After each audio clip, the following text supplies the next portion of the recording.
फरवरी अभी पूरी तरीके से खत्म भी नहीं है और गर्मी का एहसास मार्च और अप्रैल की याद दिला रहा है। क्या आपने भी महसूस किया है कि इस बार सर्दी जैसे अचानक से गायब हो गई? क्या आपको भी लग रहा है कि फरवरी खत्म होते होते मौसम ने मार्च और अप्रैल की गर्मी का ट्रेलर दिखाना शुरू कर दिया है? और एक ओर जहां पहाड़ों पर बर्फ की सफेद चादर बिछ रही है, तो वहीं दूसरी ओर मैदानी इलाकों में तापमान 32 से 35 डिग्री तक पहुंच गया है। ये विरोधाभास लोगों को हैरान कर रहा है कि आखिर उत्तर भारत में मौसम का ये बदला हुआ मिजाज क्यों दिख रहा है और आगे क्या हालात हो सकते हैं। तो सवाल ये भी है कि क्या फरवरी में ही मार्च जैसी गर्मी सामान्य बात है या ये फिर आने वाली भीषण गर्मी की आहट है। दरअसल इन दिनों उत्तर पश्चिम भारत बड़े पैमाने पर मौसमी उतार चढ़ाव का सामना कर रहा है। हिमाचल प्रदेश और उत्तराखंड की ऊंची चोटियों पर ताजा बर्फबारी और हल्की बारिश दर्ज की गई है। वहीं दूसरी तरफ जम्मू कश्मीर के कुछ हिस्सों में सामान्य से अधिक तापमान देखा गया है। मैदानी राज्यों की अगर हम बात करें तो पंजाब, हरियाणा, दिल्ली, राजस्थान और उत्तर प्रदेश में दिन का तापमान लगातार ऊपर जा रहा है। दोपहर की धूप अब चुभने लगी है और लोगों को फरवरी में ही मार्च जैसी गर्मी का एहसास होने लगा है। भारत मौसम विज्ञान विभाग यानी आईएमडी के मुताबिक मार्च के दौरान उत्तर पश्चिम भारत में अधिकतम तापमान सामान्य से 3 से 5 डिग्री अधिक रह सकता है और इसका सीधा अर्थ है कि इस बार गर्मी जल्दी दस्तक दे सकती है। फरवरी के खत्म होने तक दिल्ली और आसपास के इलाकों में अधिकतम तापमान 31 से 33 डिग्री सेल्सियस तक पहुंच सकता है। यह स्थिति सामान्य नहीं मानी जाती क्योंकि आमतौर पर फरवरी में हल्की ठंड का असर बना रहता है। अब जानते हैं कि किन राज्यों में कितना तापमान बढ़ेगा। आईएमडी के मुताबिक मार्च के पहले सप्ताह यानी 1 से 7 मार्च में तापमान इस स्तर तक जा सकता है। अगर हम बात करें दिल्ली एनसीआर यानी राजधानी की, तो यहाँ 33 से 35 डिग्री, वहीं राजस्थान की अगर हम बात करें तो यहाँ 35 से 38 डिग्री और पंजाब हरियाणा में 31 से 34 डिग्री, उत्तर प्रदेश में भी 32 से 36 डिग्री। मार्च के पहले सप्ताह में ही उत्तर भारत के कई हिस्सों में पारा 32 से 35 डिग्री तक पहुंचने का अनुमान है। राजस्थान के कुछ इलाकों में तापमान 37 से 38 डिग्री तक पहुंच सकता है। अगर ऐसा होता तो ये मार्च के लिहाज से काफी ज्यादा होगा। मौसम विभाग ने ये भी संकेत दिए हैं कि राजस्थान और दक्षिण पश्चिमी हरियाणा के कुछ हिस्सों में मार्च के दूसरे या तीसरे सप्ताह से लू चलने की भी संभावना बन सकती है। आमतौर पर लू अप्रैल और मई में अपने चरम पर होती है, लेकिन इस बार उसका असर पहले ही दिख सकता है। गर्मी का असर केवल दिन तक सीमित नहीं रहेगा, न्यूनतम तापमान में भी 2 से 4 डिग्री तक की बढ़ोतरी देखने को मिल सकती है। दिल्ली एनसीआर में जहां रात का तापमान 12 से 13 डिग्री के आसपास था, वो अब 15 डिग्री तक पहुंच सकता है। जब रात में गर्मी होने लगेगी तो शरीर को राहत कम मिलती है और गर्मी का असर ज्यादा महसूस होता है। इससे बुजुर्गों, बच्चों और बीमार लोगों पर अतिरिक्त दबाव पड़ सकता है। अब सवाल ये उठता है कि ऐसा क्यों हो रहा है।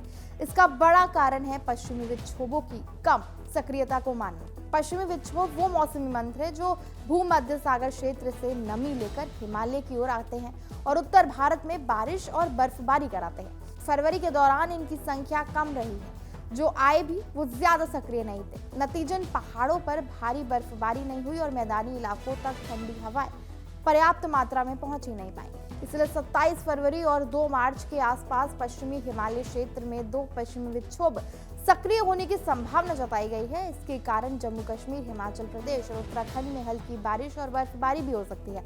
हालांकि ये सिस्टम कमजोर रहेंगे और उनका असर मुख्य रूप से पहाड़ी क्षेत्रों तक ही सीमित रहेगा। मैदानी इलाकों में ना तो पर्याप्त बारिश होगी और ना ही ठंडी हवाएं चलेंगी। यही वजह है कि मैदानी इलाकों में शुष्क और गर्म मौसम बना रहेगा।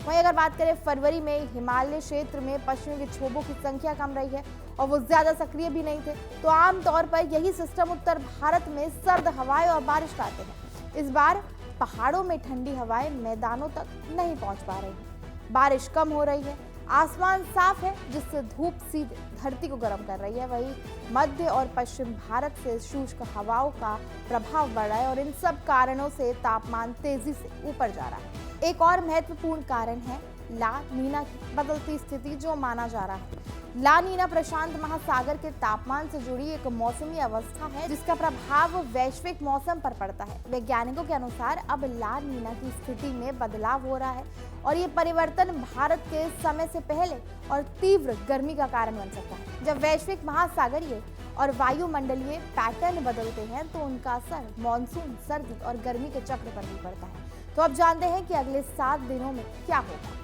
IMD के अनुसार दिल्ली, पंजाब, हरियाणा, राजस्थान और मध्य प्रदेश में अगले 7 दिनों में तापमान 2 से 3 डिग्री और बढ़ेगा। कुछ इलाकों में ये बढ़ोतरी 3 से 5 डिग्री तक हो सकती है। मध्य और पूर्वी भारत में अधिकतम तापमान सामान्य से 2 से 3 डिग्री अधिक रहेगा। महाराष्ट्र में भी गर्मी तेजी से बढ़ेगी, यानी कुल मिलाकर मार्च की शुरुआत गर्म रहने वाली है। इस बार एक और खास बात है कि ये मैदानी इलाकों में बारिश लगभग ना के बराबर है। आसमान साफ रहने से सूर्य की किरणें सीधे धरती पर पहुंच रही हैं, जिससे जमीन तेजी से गर्म हो रही है। मध्य और पश्चिम भारत से आने वाली शुष्क हवाएं भी तापमान को बढ़ाने में भूमिका निभा रही हैं। जब हवा में नमी कम होती है और बादल नहीं होते तो दिन का तापमान तेजी से ऊपर जाता है। तो कुल मिलाकर उत्तर भारत में इस समय जो तस्वीर बन रही है वो मौसम के असामान्य संतुलन की कहानी है।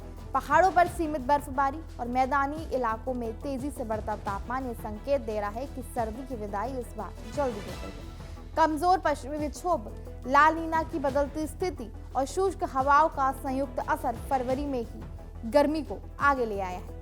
आने वाले हफ्तों में अगर तापमान इसी तरह बढ़ता रहा तो मार्च में ही अप्रैल जैसी स्थिति बन सकती है। ये समय केवल मौसम को देखने का नहीं बल्कि उसके संकेतों को समझने का भी है। क्या हमें अब बदलते मौसम के इस नए पैटर्न के साथ खुद को ढालना चाहिए? क्या भविष्य में फरवरी की ठंड केवल यादों तक सिमट जाएगी? फिलहाल इतना तय है कि उत्तर भारत में गर्मी ने इस बार समय से पहले दस्तक दे दी है और इसका प्रभाव आने वाले दिनों में और ज्यादा साफ हो सकता है।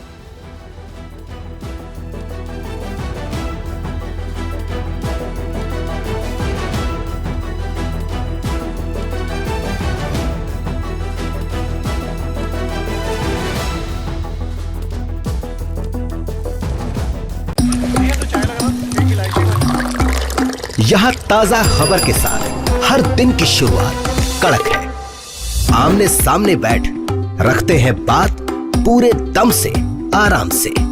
चर्चा होती है बेधड़क। यहाँ किस्से कहानियों में बोल सरल और अंदाज बेहद कड़क मिलता है। जीने में एक तेवर है जो आता है सही ज्ञान, जानकारी और उससे कमाई कड़क नोट से। इधर मौके पर चौका नहीं छक्का लगा जलवा दिखाते हैं। कड़क क्रिकेट से अपने रोमांच को जो बढ़ाते हैं। यहाँ की हर बात का मिजाज एक है, मिजाज कड़क। आपका अपना YouTube चैनल कड़क लाइव पे धड़क।